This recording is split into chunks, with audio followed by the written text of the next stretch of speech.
پوری دنیا ناراض ہوتی رہے، ہمارے لیے مسئلہ نہیں ہے۔ ہمارے لیے مسئلہ یہ ہے کہ اللہ اور اس کا رسول راضی ہونا چاہیے۔ ہم نے اپنے سب کے دلوں میں ارمان ہوتے ہیں، لیکن اللہ کی رضامندی کے آگے اپنے دلوں کے ارمان کو ملیا میٹ کیا ہے، ان کو دھسایا ہے زمین کے اندر اور ان کو ختم کیا ہے۔ کیوں؟ کیونکہ اللہ اور اس کے رسول کی اس زمین پر بات چلنا چاہیے، ہماری سب باتیں ختم ہونا چاہیے۔ میرے محترم بھائیوں، آخر میں یہی کہنا چاہوں گا کہ نکاح کو آسان کیا جائے، نکاح کو سادہ کیا جائے۔ اور کوئی کہے کہ تمہارے گھر میں شادی ہے یا میت ہے، کچھ ہو ہی نہیں رہا ہے، ہاں بھائی ٹھیک ہے، ہمارے نبی سے یہی طریقہ ثابت، صحابہ کرام سے یہی طریقہ ثابت، اہل بیت سے یہی طریقہ ثابت، اور جن کا دعویٰ لوگ کرتے ہیں ہم اللہ والوں کو مانتے ہیں، کسی اللہ والے سے اس طرح کی خرافات جو شادیوں میں آج ہو رہی کسی بھی اللہ والے سے ثابت نہیں ہے۔ اور ہم رسول کو، اپنے اصحاب، رسول کے اصحاب کو اور اللہ والوں کے طریقے پہ چلتے ہوئے نکاح کو آسان کرنے کی کوشش کریں۔ اللہ سے دعا ہے اللہ رب العالمین ہماری سیاکاریوں کو معاف فرمائے، اللہ ہماری خطاؤں کو معاف فرمائے، اللہ ہماری لغزشوں کو درگزر فرمائے، آمین۔ وآخر الدعوانا ان الحمدللہ رب العالمین۔ وهبتني لسانا ذاكرا وقلبا شاكرا۔ معزز مکرم لائی کے سب تقریب، معزز سامعین کرام، یہ تقریب نکاح کی تقریب ہے۔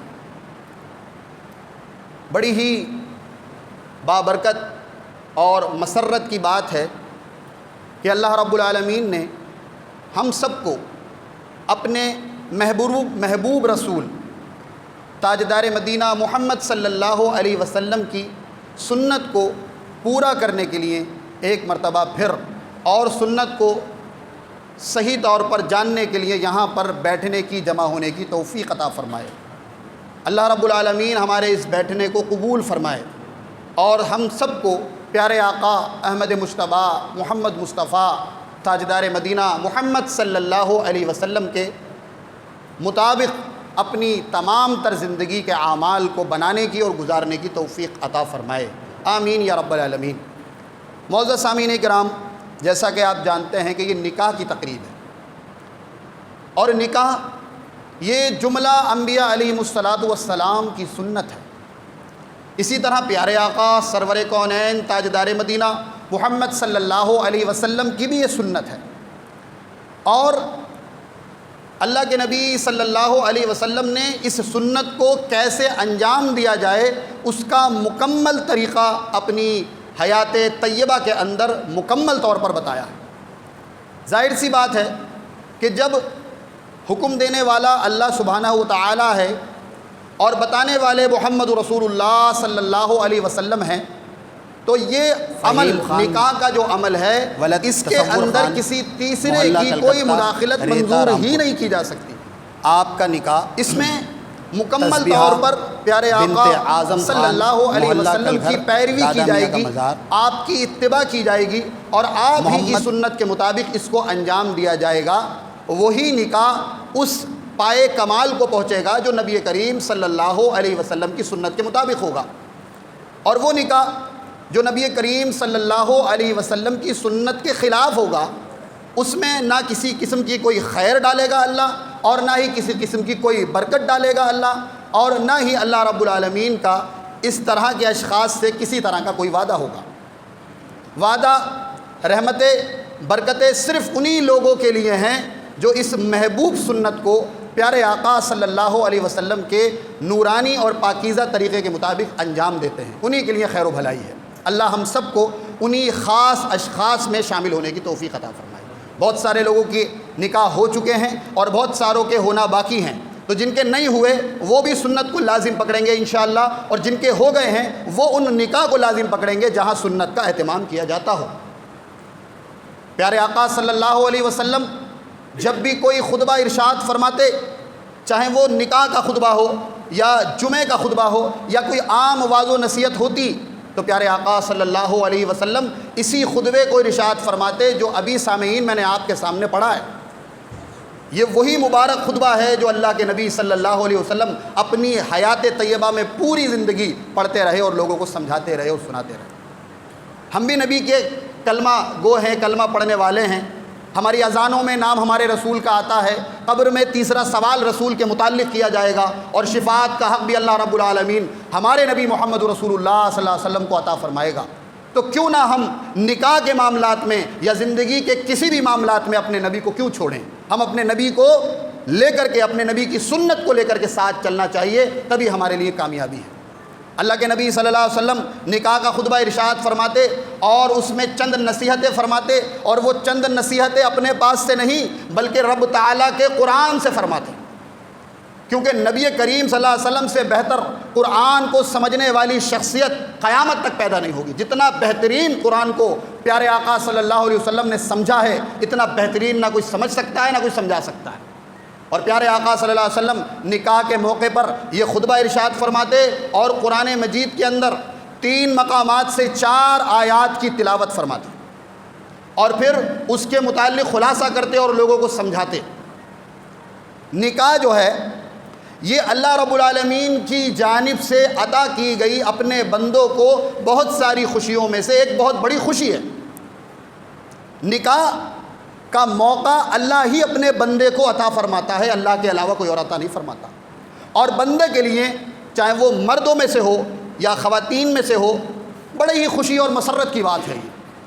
تو کیوں نہ جس رب نے ہمیں یہ خوشی دی ہے، سب سے زیادہ اس کی رضامندی کا خیال کیا جائے کہ جس رب نے ہمیں یہ خوشی دی ہے، کہیں ایسا نہ ہو خوشی کے ماحول میں آ کر ہم اس طرح کر گزریں کہ جس نے خوشی دی ہے سب سے زیادہ ناراض ہم اسی کو کر دیں، کہیں ایسا نہ ہو۔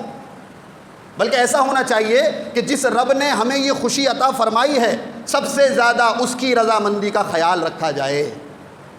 یہ نکاح ہم سے چاہتا ہے۔ پیارے آقا صلی اللہ علیہ وسلم جو 3 مقامات سے جو 4 آیات پڑھتے، وہ میں آپ کے سامنے پڑھ دیتا ہوں اور اس کا آسان اور سلیس ترجمہ آپ کے سامنے کر دیتا ہوں تاکہ بات واضح ہو جائے۔ اللہ کے نبی صلی اللہ علیہ وسلم سب سے پہلی آیت جو تلاوت فرماتے وہ سورہ آل عمران سورہ نمبر 3 آیت نمبر 102 ہے، جس میں اللہ کے نبی جناب محمد رسول اللہ صلی اللہ علیہ وسلم فرماتے، قال اللہ تعالی یا ایھا الذین آمنوا اتقوا اللہ حق تقاتہ ولا تموتن الا وانتم مسلمون۔ اللہ کے رسول فرماتے کہ اللہ قرآن میں فرما رہا ہے، اے وہ لوگو جو ایمان لائے ہو۔ اللہ رب العالمین مخاطب ہے ایمان والوں سے، اے وہ لوگو جو ایمان لائے ہو، اتقوا اللہ، اللہ سبحانہ و تعالی سے ڈرو۔ ذرا غور کریں، خوشی کے لمحات، شادی اور نکاح کی تقریب اور اللہ کے رسول یہ آیت پیش کر کے سمجھانا کیا چاہتے ہیں؟ خوشی کے موقع پر اللہ سے ڈرو۔ جی، خوشی میں آ کر انسان اتنا مدہوش ہو جاتا ہے کہ جس نے وہ خوشی دی ہے اس کا پاس و لحاظ نہیں رکھتا اور اسی کو وہ ناراض کر دیتا ہے۔ اسی لیے اللہ کے نبی یہ آل عمران کی آیت فرما رہے ہیں کہ اللہ سے ڈرو جو ایمان لائے ہو، حق تقاتہ، اس طرح سے اللہ سے ڈرو جس طرح سے اللہ سے ڈرنے کا حق ہے۔ ہر چیز کی ایک باؤنڈیشن ہوتی ہے، ایک کرائیٹیریا ہوتا ہے، اسی اعتبار سے اس کام کو انجام دیا جاتا ہے۔ تو اللہ رب العالمین کی شان تو وراء الورا ہے، وہ سب کچھ کے بغیر سب کچھ کرنے والی ذات ہے۔ تو اس کائنات میں ایک انسان کو، ایک مسلمان کو سب سے زیادہ اگر ڈرنا چاہیے تو اللہ سبحانہ و تعالیٰ سے ڈرنا چاہیے۔ وہی اللہ کے نبی صلی اللہ علیہ وسلم فرما رہے ہیں اور فرمایا وَلَا تَمُوتُنَّ إِلَّا وَأَنْتُمْ مُسْلِمُونَ، اور تمہیں موت نہ آئے مگر اس حال میں کہ تم مسلمان ہو، یعنی اسلام والی زندگی گزارو اور اسلام کے ساتھ مسلمان ہو جاؤ، اور مسلمان ہو کر ہی مرنا، بنا مسلمان ہوئے مت مرنا۔ موت کا بھی ذکر آیا خوشی کے موقع پر، کیونکہ مسلمانوں کے لیے، اہل اسلام کے لیے، اہل ایمان کے لیے دنیا بہرحال عارضی ہے، آخرت اصل چیز ہے۔ اس لیے اللہ کے نبی اس نکاح کے موقع پر آخرت کی یاد دلا رہے ہیں، اللہ سے ڈرنے کی یاد دلا رہے ہیں اور تقوی کی تلقین کر رہے ہیں۔ یہ پہلی آیت جو اللہ کے نبی پڑھا کرتے تھے۔ دوسری آیت سورہ نساء سورہ نمبر 4 آیت نمبر 1، اللہ کے نبی نے فرمایا قال اللہ تعالی، اللہ رب العالمین فرماتا ہے قرآن مجید کے اندر، یا ایھا الناس اتقوا ربکم الذی خلقکم من نفس واحدہ وخلق منها زوجها وبث منهما رجالا كثيرا ونساء واتقوا الله الذي تساءلون به والارحام ان الله كان عليكم رقيبا۔ اللہ رب العالمین فرماتا ہے اے دنیا کے لوگو، اے دنیا کے لوگو، اللہ سے ڈرو جس رب نے تمہیں ایک جان سے پیدا کیا ہے، ایک جان سے پیدا کیا ہے، وَخَلَقَ مِنْهَا زَوْجَهَا، اور اسی سے اس کی بیوی کو پیدا کیا، اور ان دونوں سے کثرت سے مرد و عورت اس زمین کے اوپر پھیلا دی۔ حضرت آدم علیہ السلام کا اللہ سبحانہ و تعالیٰ نے پتلا بنایا، تو ایسا نہیں کہ حضرت حوا علیہ السلام کا پتلا الگ سے بنایا، حضرت آدم کا پتلا بنایا، اس کے اندر پھونک ماری، روح پھونکی، اور پھر حضرت آدم کی بائی پسلی سے حضرت حوا علیہ السلام کو پیدا کیا، اور پھر اس کے بعد ان دونوں کے آپسی میل ملاپ سے کثرت کے ساتھ اللہ رب العالمین نے اس روح زمین پر انسانیت کو ضیاء بخشی ہے۔ انہی دونوں سے سارے کے سارے انسان آئے ہیں۔ تو یہاں یہ بات بھی کلیئر ہو جاتی ہے، توجہ میری طرف، توجہ چاہوں گا میں آپ سے، گزارش ہے توجہ میری طرف۔ اس بات سے یہ بات بالکل واضح ہو جاتی ہے کہ اسلام کے اندر اونچ نیچ، کالا گورا، ذات برادری، بھید بھاؤ، چھوٹا بڑا، چھوا چھوت جیسی کوئی بھی چیز نہیں ہے۔ ہم سب حضرت آدم کے بیٹے ہیں اور حضرت حوا ہم سب کی ماں ہے، تو ہماری تو اصل، ہماری بنیاد ایک ہے، لہذا ہم سب ایک ہیں۔ یہاں پہ یہ پیغام دیا گیا۔ اس کے بعد فرمایا وَاتَّقُوا اللَّهَ الَّذِي تَسَاءَلُونَ بِهِ وَالْأَرْحَامَ، اللہ رب العالمین سے ڈرو جس کے نام پر تم ایک دوسرے سے رشتے ناتے جوڑتے ہو۔ اللہ رب العالمین سے ڈرو کیونکہ تم اللہ ہی کے نام پر ایک دوسرے سے رشتے ناتے جوڑتے ہو۔ رشتوں کی اہمیت کو سمجھو، رشتوں کی قدر و منزلت کو سمجھو۔ کوئی ایک شخص دوسرے کی عزت کو پامال نہ کرے، دوسرا شخص پہلے کی عزت کو پامال نہ کرے، ایک دوسرے کی عزتوں کو سمجھو۔ اور فرمایا ان اللہ کان علیکم رقیبا، بے شک اللہ تعالیٰ تم پر نگہبان ہے، تم پر نگاہ رکھے ہوئے ہے، تم پر نظر رکھے ہوئے ہے۔ یہ کیا فرما رہے ہیں اللہ کے نبی صلی اللہ علیہ وسلم نکاح کی تقریب کے اوپر؟ اور پھر سورہ احزاب میں دو مقامات پر اللہ کے نبی صلی اللہ علیہ وسلم اللہ کی قرآن کی آیتوں کو پڑھتے ہیں۔ سورہ احزاب سورہ نمبر 33 آیت نمبر 70 کے اندر فرمایا یا ایھا الذین آمنوا، اے وہ لوگو جو ایمان لائے ہو، اتقوا اللہ، اللہ رب العالمین سے ڈرو۔ دیکھ رہے ہیں آپ، جو بھی آیت شروع ہو رہی ہے، نکاح کا موقع ہے، خوشی کا موقع، اور کیا کہا جا رہا ہے؟ اللہ سے ڈرو۔ اللہ سے ڈرنا نکاح کے موقع پر فرض ہے، عین، فرض عین ہے بالکل۔ ویسے بھی اللہ سے ڈرنا فرض ہے، لیکن نکاح کے موقع پر بالخصوص ڈرنا فرض ہے۔ فرمایا اتقوا اللہ، اللہ سے ڈرو، وقولوا قولا سدیدا، اور سچی اور سیدھی اور سٹیک بات کیا کرو، باتوں میں ہیر پھیر نہ ہو، سیدھی سچی سٹیک بات کیا کرو، باتوں میں دو رنگی پہلو نہ ہونا چاہیے۔ جو دل میں ہو وہی زبان پر لے کر کے آؤ۔ پتہ لگا کہ جو دل میں ہے زبان پر لانے سے نقصان ہوگا تو زبان پر بھی مت لاؤ اور دل سے بھی اس کو ڈیلیٹ کر دو۔ یعنی قول اور عمل بالکل سیم ہونا چاہیے، جو بھی بات کہو سیدھی سادی اور سچی اور سٹیک بات کہنے کے عادی بنو اور اللہ سے ڈرو۔ اور پھر فرمایا آگے آیت نمبر 71 کے اندر یصلح لکم اعمالکم، جب تم صحیح سیدھی سٹیک باتیں کرو گے، اللہ سے ڈرو گے، اللہ کا تقوی اختیار کرو گے، تو پھر اللہ کیا انعام دے گا؟ اس نکاح کی وجہ سے اللہ انعام کیا دے گا؟ اللہ فرماتا ہے یصلح لکم اعمالکم، اللہ سبحانہ و تعالی اہل اسلام کے، اہل ایمان کے اعمال کو درست فرما دے گا، اعمال کو درست فرما دے گا۔ ویغفر لکم ذنوبکم، اور اہل ایمان سے ان کے گناہوں کو اللہ معاف فرما دے گا۔ اس کا فائدہ یہ ہوگا۔ اور فرمایا وَمَن یُطِعِ اللَّهَ وَرَسُولَهُ، اور اللہ سبحانہ و تعالیٰ کی اور اس کے رسول محمد صلی اللہ علیہ وسلم کی اتباع اور پیروی کرو نکاح کے موقع پر بالخصوص۔ اور فرمایا فَقَدْ فَازَ فَوْزًا عَظِيمًا، پس تحقیق یہی تمہارے لیے بہت بڑی کامیابی، بہت بڑی کامیابی ہے۔ 3 مقامات سے 4 آیات اللہ کے نبی صلی اللہ علیہ وسلم نکاح کے موقع پر ارشاد فرمایا کرتے، اور فرمایا کرتے فمن رغب عن سنتی فلیس منی، النکاح من سنتی فمن رغب عن سنتی فلیس منی، نکاح میری محمد صلی اللہ علیہ وسلم کی سنت ہے، اور جس نے میری سنت سے منہ پھیرا، جس نے میری سنت سے اعراض کیا، فلیس منی، ایسا شخص میرا کلمہ پڑھنے کے بعد بھی مجھ میں سے نہیں ہے۔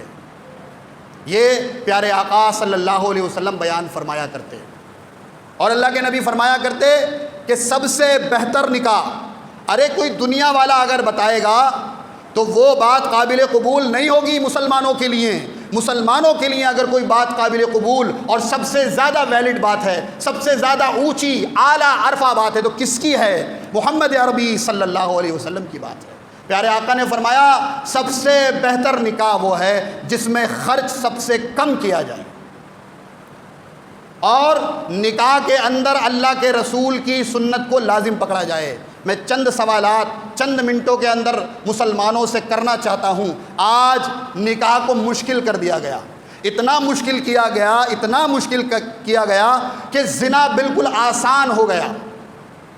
زنا اتنا آسان ہو گیا کہ چند کوڑیوں میں ایک آدمی اپنے آپ کو جہنم کا ایندھن بنانے کے لیے تیار ہے اس دور کے اندر، اور نکاح مشکل ہے، کیونکہ نکاح کے لیے جو باؤنڈیشن شریعت نے قرار دی تھی ان باؤنڈیشنوں کی اہل ایمان کی نظر میں کوئی قدر و منزلت نہیں ہے، بلکہ ہر مسلمان نے اپنے لیے ایک الگ طریقہ کار اپنا رکھا ہے، اور فضول خرچیاں دل فضول خرچیاں، اور اتنی پیسے کی بربادی اور اتنی کھانے دانوں کی بربادی، اللہ امان بالحفیظ، کہ قوم نہ جانے کہاں کی کہاں پہنچے۔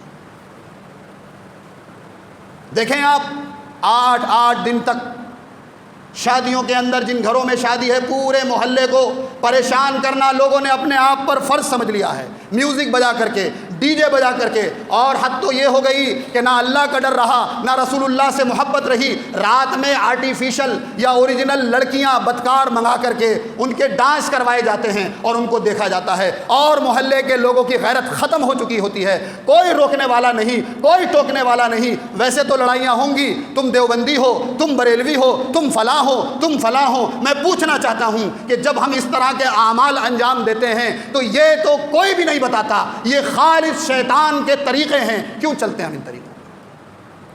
شادی کا موقع ہوتا ہے، مہمان ہمارے ہیں، پورا کا پورا بوجھ لڑکی والے کے اوپر ڈالا جائے گا۔ سارے کے سارے کھانے، آپ ان کو کوئی بھی نام دے لیں، وہ سارے کے سارے کھانے کس سے لیے جائیں گے؟ لڑکی والوں سے لیے جائیں گے۔ ذرا غور کیا کریں، معاشرے پہ نظر ڈالا کریں، اپنے لیے نہ جی کر کے اس سماج کے لیے جینا سیکھنا چاہیے۔ ایک آدمی کی 8 بیٹیاں ہیں، مزدوری کرنے والا شخص ہے، اور ہر شخص یہ ڈھونڈ رہا ہے کہ میں زیادہ اچھا کہاں بکوں گا، زیادہ اچھا میں کس گھر میں بک سکتا ہوں، جتنا زیادہ اچھا کسی گھر میں بکوں گا اسی گھر میں شادی کروں گا۔ لڑکی کی پاکیزگی، لڑکی کی طہارت، لڑکی کی خوبصورتی یا لڑکی کی نیک دلی کوئی معنی نہیں رکھتی، بس پیسہ مال معنی رکھتا ہے۔ جہاں سے جتنا زیادہ مال ملے گا میں وہیں پر بکنے کے لیے تیار ہوں، یہ معاملہ ہے۔ جبکہ قرآن کہہ رہا ہے الرجال قوامون علی النساء، مرد عورتوں پر حاکم ہے۔ مرد کیا ہے؟ عورتوں پر حاکم ہے۔ اور حاکم کا معاملہ سمجھتے ہیں، حاکم ساری چیزوں کا انتظام اپنی رعایا کے لیے خود کرتا ہے، وہ مانگتا نہیں کسی سے، وہ پورا کا پورا انتظام خود کرتا ہے۔ تو شوہر کے ذمے اللہ نے یہ لگایا ہے کہ وہ تمام کے تمام بیوی کے اخراجات پورے کرے گا۔ ابھی میں نکاح پڑھاؤں گا آپ کے سامنے، تو یہ اس میں جملہ کہا جائے گا، کیا جملہ ہوگا وہ؟ کہ فلاں صاحب کی بیٹی اتنے مہر کے عوض میں نان نفقے کے، نان روٹی، ہر کھانے والی چیز، اور مین اس میں روٹی، اور نفقہ خرچ، میں روٹی بھی کھلاؤں گا اس کو مکمل طور پر خرچہ بھی دوں گا، اس عوض پر میں اس کو اپنے نکاح کے اندر لیتا ہوں۔ لیکن نہ ہمارے مولویوں کی توفیق ہوتی کہ وہ اس کو بتائیں، اور نہ ہماری عوام کو توفیق ہوتی کہ جو چیزیں نکاح کے اندر غلط ہیں ان کو ختم کیا جائے۔ ہوتی ہے توفیق؟ نہیں ہوتی توفیق۔ کیوں؟ کیونکہ ہماری زبانوں پہ صرف اللہ رسول کا نام ہے، باقی اتباع اور پیروی سے مسلمان اپنے آپ کو کافروں کی طرح آزاد سمجھے ہوئے ہے۔ جیسے کافروں کے اوپر کوئی فاؤنڈیشن نہیں ہے، ایسی مسلمانوں کے اوپر کوئی فاؤنڈیشن نہیں ہے، مسلمان سمجھنے لگے ہیں، جبکہ ایسا نہیں ہے۔